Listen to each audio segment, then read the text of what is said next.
When you go to look for dinosaurs, you don't necessarily know where they're going to be. So you have to look at geology maps, you read other scientists' reports, and then you put a team together and hope that you're going to work as hard as possible to make it as likely as possible that you will find something.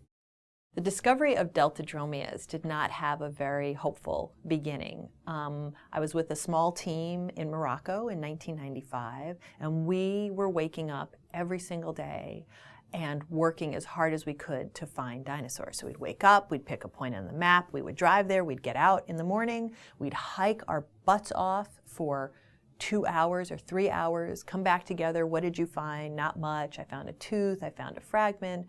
Sometimes you'd find part of a bone, but it was not a promising formation. The rocks were just not preserving really complete bones because at the time of the dinosaurs, 90 million years before, that part of Morocco had been a big river environment. So the river waters would tumble things, and it wasn't a great place to preserve skeletons. Well, the morning I found Deltadromeus, I woke up to find that somehow, I have no idea how, one of my boots had ended in a bucket of water. So I was starting the day a little bit cranky and with one boot and one sandal on. And the environment we were working in was like sheer cliffs, like you had to climb with your hands and feet. It was a difficult environment even when you had both boots. Anyway, so off you go. Expeditions are not vacations. You make the best of it. And we got to our spot. The team split up. And, you know, I had to go a little bit slower because I only had one boot and one sandal. And so I found kind of a little goat path through the rocks, which made it a little bit easier to hike down. And as I was walking, you know, making my way back to the trucks, it was time for lunch, I saw a little sparkle. And I always like pretty rocks, even though I'm supposed to be looking for dinosaurs. I like pretty rocks. So I was kind of looking down, and I saw some crystals growing. And I realized that the crystals were actually growing inside the center of a dinosaur bone. This was already interesting because we'd had a very hard time finding bones.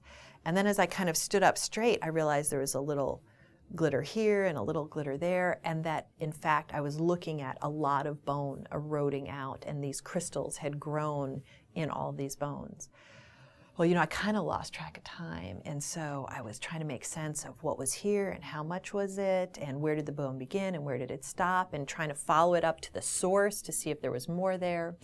And then I realized, oh gosh, I really need to get to lunch. So I picked 2 of the best pieces, and I wrapped them up carefully and put them in my backpack.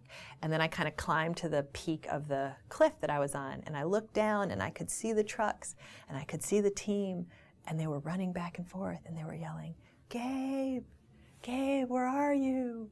You know, because by now I was half an hour, 45 minutes late, and they were really worried about me because in the cliffs, it's 120 degrees. If you get hurt, it gets very serious very fast. We're 500 miles from the nearest hospital.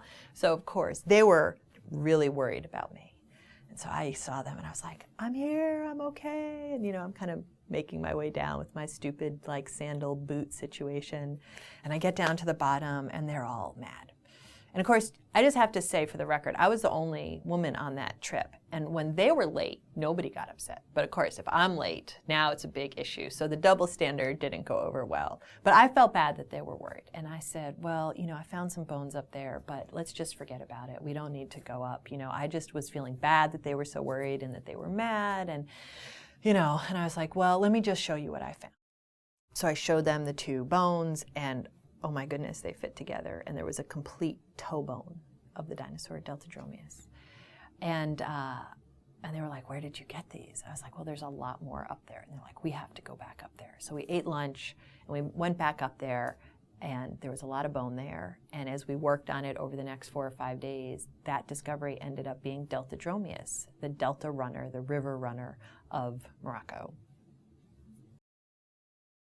I'm so excited. Deltadromeus right now is in Rockford, Illinois on exhibit. Paul, my husband, and I created an exhibit some years ago called Giants, African Dinosaurs. It's been traveling the world, and right now it's here at home in Illinois. And so you can go visit Deltadromeus in Rockford for the next couple of months, and then it's going to be in Kansas. So Deltadromeus is still making those moves, a little bit slower than 90 million years ago, but it's still on the move.